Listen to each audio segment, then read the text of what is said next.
नमस्कार, lead India के इस वीडियो में आपका बहुत बहुत स्वागत है। दोस्तों, मैं हूं एडवोकेट सुभाष सिंह। क्या आप हर दिन इस खौफ में जी रहे हैं कि अगले ही पल आपके साथ क्या हो जाएगा?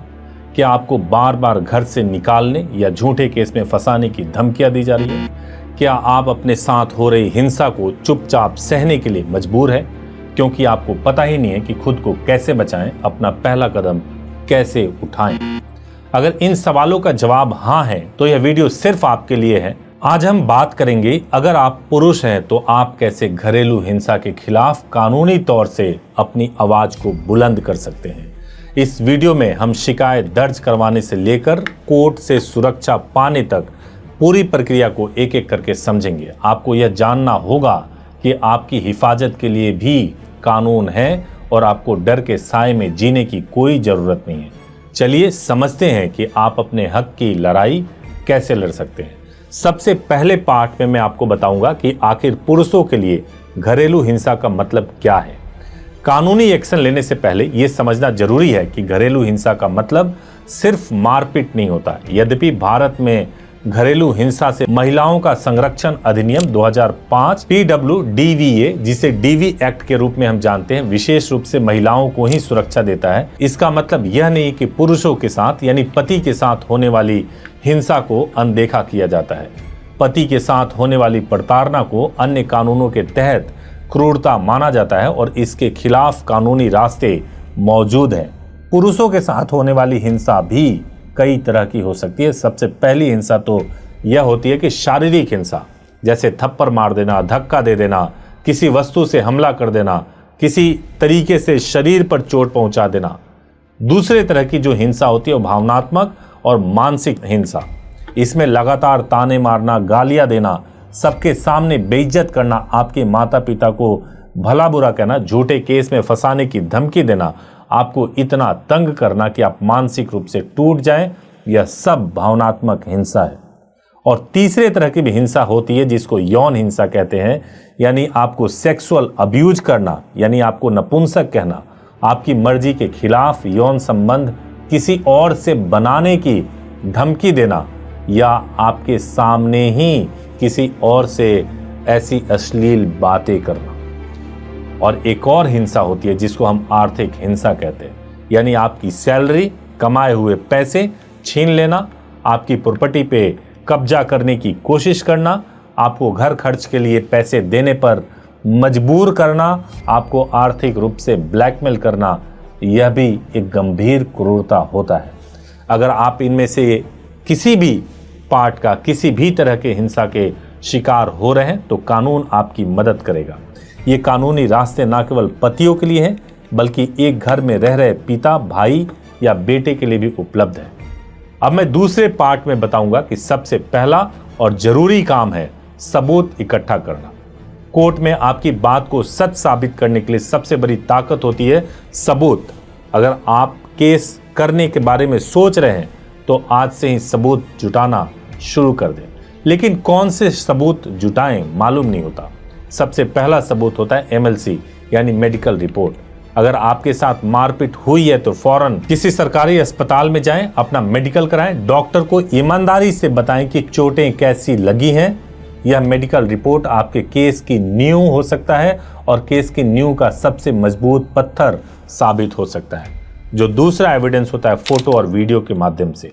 अपनी चोटों की तस्वीरें खींच करके रखें। अगर घर में कोई तोड़फोड़ हुई है तो उसकी भी तस्वीरें लें। अगर मुमकिन हो तो हिंसा होते समय की ऑडियो या वीडियो रिकॉर्डिंग कर लें। और एक और नेक्स्ट स्टेप है धमकी भरे मैसेज और कॉल रिकॉर्डिंग।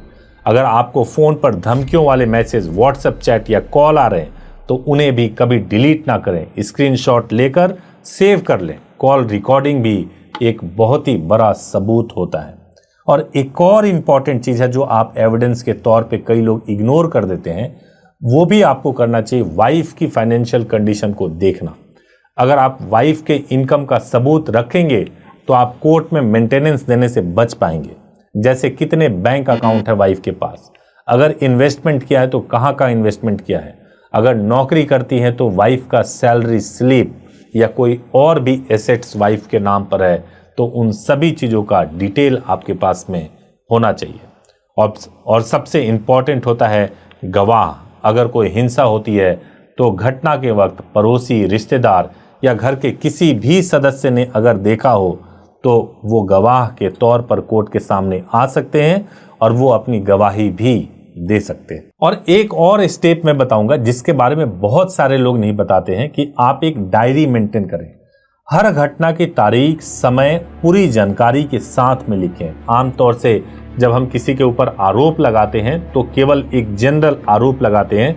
घटना का विवरण अगर सही तरीके से, ऑथेंटिक तरीके से देना है तो उसमें डेट और समय होना चाहिए। कई बार आपको चीज़ें याद नहीं रहती हैं, इसलिए एक डायरी जरूर मेंटेन करें और उसमें ज़रूर लिखें कि किस दिन, किस वक्त, किस तारीख में आपके साथ क्या हुआ और किसने क्या किया था, उस वक्त आप कहाँ थे, उस वक्त कौन कौन लोग वहाँ पर मौजूद थे। अगर डायरी में क्रम से बताएंगे तो आगे जाकर के यह बहुत मदद करेगी। याद रखें, ये सबूत कोर्ट में आपकी आवाज़ बनेंगे और जितना हो सके उतना ज़्यादा सबूत को इकट्ठा करें। पार्ट 3 में मैं आपको बताऊंगा कि कानूनी कार्रवाई की शुरुआत कैसे करें। ये बहुत इंपॉर्टेंट है कि अब आपको कानूनी कार्रवाई करना है, इसको समझना बहुत जरूरी है। देखिए, जब आपके पास में सबूत है तो एक्शन लेने के लिए कई कानूनी रास्ते हैं। सबसे पहला रास्ता है कि पुलिस स्टेशन में एफआईआर दर्ज कराया जाए। आप अपने इलाके के पुलिस स्टेशन जाकर शिकायत या एफआईआर दर्ज करा सकते हैं। शिकायत क्या करें? पुलिस को पूरी तसल्ली से बताएं कि आपके साथ क्या क्या हुआ, डेट के साथ में बताएं। आपकी शिकायत के आधार पर पुलिस आईपीसी या बीएनएस के कुछ धाराओं में केस रजिस्टर्ड कर सकती है। ये धाराएं आपके अपराध के मुताबिक हो सकती हैं, लेकिन मैं कुछ ऐसी धाराओं के बारे में जरूर बताना चाहता हूँ, कुछ ऐसे सेक्शन के बारे में जरूर बताना चाहता हूँ जिससे कि आपको थोड़ी हेल्प मिले। देखिए, आईपीसी में एक सेक्शन होता है 323, बीएनएस में यही सेक्शन 115 सब क्लॉज 2 हो गया है। यानी कि अगर जानबूझ करके आपको चोट पहुंचाया जा रहा है, मारपीट किया जा रहा है, तो इसके लिए इस सेक्शन में एफआईआर हो सकता है। जो दूसरी धारा है, आईपीसी में 504 था, बीएनएस में 352 हो गया। शांति भंग करने के इरादे से अगर जानबूझकर अपमानित किया जा रहा है तो इस सेक्शन के तहत एफआईआर हो सकता है। एक और सेक्शन है 506 जो आईपीसी में था, बीएनएस में 351 है। अगर आपको जान से मारने या गंभीर चोट पहुंचाने की धमकी दी जा रही है या अटेम्प्ट किया जा रहा है तो उसके लिए भी आप एफआईआर रजिस्टर्ड करवा सकते हैं। अगर पुलिस एफआईआर लिखने से मना कर दे तो आप क्या कर सकते हैं? यह बहुत ही आम बात है, आपको घबराना नहीं है। अगर पुलिस आनाकानी करे तो आप अपनी शिकायत लिखकर रजिस्टर्ड पोस्ट से जिले के एसपी यानी पुलिस अधीक्षक या पुलिस कमिश्नर को भेज सकते हैं। अगर तब भी कोई एक्शन ना हो तो आप सीधे कोर्ट में सीआरपीसी की धारा 156(3) के तहत और बीएनएसएस में 175(3) के तहत अर्जी दे सकते हैं, जिसके बाद कोर्ट खुद पुलिस को आदेश देगी कि वह एफआईआर दर्ज करे। ऐसा नहीं है कि केवल इतने ही सॉल्यूशन आपके पास में, इसके अलावा दूसरा रास्ता भी आपके पास में, जैसे कोर्ट में याचिका दायर करना। आप सीधे कोर्ट का दरवाजा भी खटखटा सकते हैं, लेकिन किस केस के लिए? आप अपनी पत्नी के खिलाफ क्रूरता के आधार पर तलाक का केस फाइल कर सकते हैं। यह क्रूरता शारीरिक और मानसिक दोनों हो सकती है।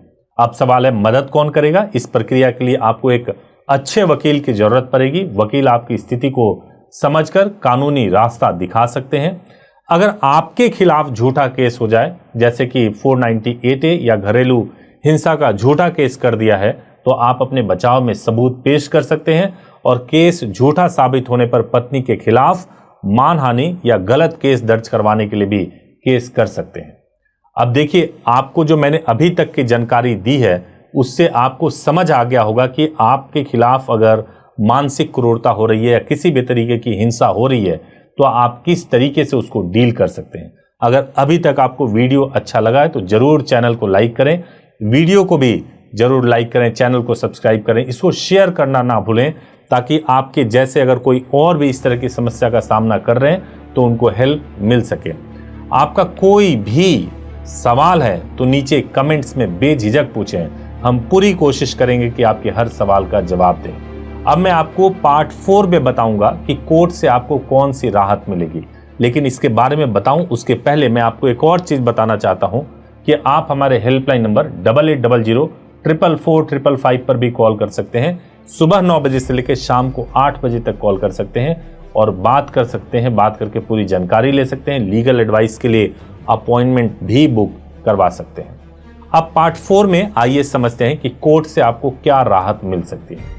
कानूनी लड़ाई के दौरान आपको कोर्ट से कुछ अंतरिम राहत मिल सकती है ताकि केस चलने के दौरान आप भी सुरक्षित रहें। पति हैं तो क्या हुआ, आपको भी पूरा हक है कि आप अन्याय के खिलाफ आवाज उठा सकते हैं।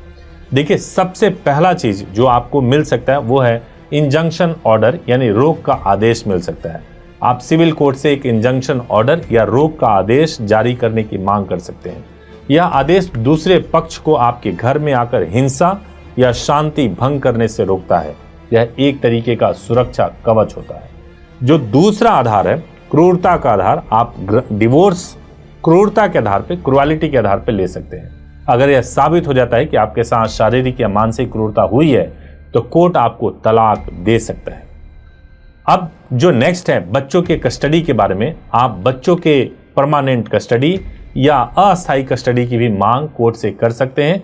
हालांकि कोर्ट जो यह डिसीजन लेती है वो इसी बात पर लेती है कि बच्चों का सर्वोत्तम हित, बच्चों का जो बेस्ट केयर कहाँ हो सकता है, वाइफ के पास हो सकता है या हस्बैंड के पास हो सकता है, फादर या मदर में से किसके पास हो सकता है, उसके बेसिस पे ही कोर्ट डिसाइड करती है। अब एक चौथा पॉइंट भी आता है मेंटेनेंस। कानूनन पति को पत्नी को गुजारा भत्ता देना होता है, ऐसा प्रोविजन हमारे देश में है। लेकिन अगर आप यह साबित कर देते हैं कि पत्नी बिना किसी जायज वजह के आपसे अलग रह रही है या वो खुद ही एडल्ट्री जैसे मामले में फंसी हुई है या खुद कमाने में सक्षम है और आप सक्षम नहीं है, तो कोर्ट आपको गुजारा भत्ता देने से मना कर सकती है, छूट दे सकती है। और कुछ मामलों में तो पत्नी को भी पति को गुजारा भत्ता देने का आदेश दिया जा सकता है।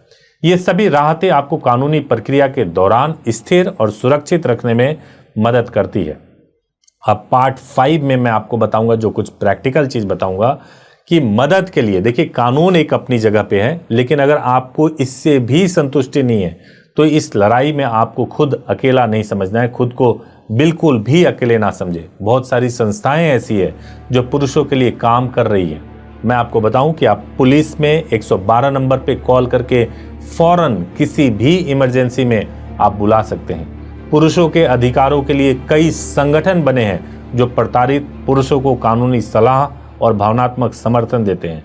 आप इंटरनेट पे ऐसी संस्थाओं के बारे में सर्च कर सकते हैं, लेकिन सावधानी से ढूंढें, कुछ संस्थाएं फ्रॉड भी होती हैं, कहीं ऐसा ना हो कि आपके साथ फ्रॉड हो जाए। इसके अलावा आप राष्ट्रीय मानवाधिकार आयोग को भी लिख सकते हैं और वहां से भी आपको सहायता मिल सकता है। लेकिन अगर आपको सही में एक ऐसे एडवोकेट या लीगल एडवाइस की ज़रूरत है जहां पे आप पूरी तरह से ट्रस्ट कर सकें, तो आप हमारे हेल्पलाइन नंबर पे कांटेक्ट कर सकते हैं, बात कर सकते हैं। हम पूरी कोशिश करेंगे कि आपको मदद करें और मदद मिलने में आपको किसी भी तरह की कोई दिक्कत नहीं होगी। देखिए, घरेलू हिंसा के खिलाफ आवाज़ उठाना यकीनन एक मुश्किल फैसला है, लेकिन यह बहुत ज़रूरी है। हो सकता है ये लड़ाई थोड़ी लंबी चले, पर आपको हिम्मत नहीं हारनी है। बस कुछ बातें आपको याद रखनी है। पहली बात कि चुप मत रहिए, आपकी चुप्पी हिंसा को बढ़ाती है, आपको बोलना चाहिए। दूसरी बात, सबूत जुटाइए, आपकी लड़ाई का सबसे मजबूत सहारा यही है। और तीसरी बात, अपने अधिकार जानिए। इसके लिए वीडियो को सब्सक्राइब कर लीजिए, चैनल को सब्सक्राइब कीजिए, ताकि आपको अधिकारों के बारे में जानकारी मिलती रहे। आप मदद भी मांगिए, अगर आपको लगता है कि आपको मदद की ज़रूरत है तो आपको मदद मांगना चाहिए और कानून ने आपको जो भी ताकत दी है उसका इस्तेमाल करना चाहिए। आप कोई विक्टिम नहीं, एक सर्वाइवर है। हिम्मत रखिए, अपने सम्मान और सुरक्षा के लिए लड़िए। अगर आपको लगता है कि यह वीडियो आपके या किसी और के काम आ सकता है तो इसे ज़रूर उनके साथ शेयर कीजिए। Thank you so much for watching this video. Thank you so much.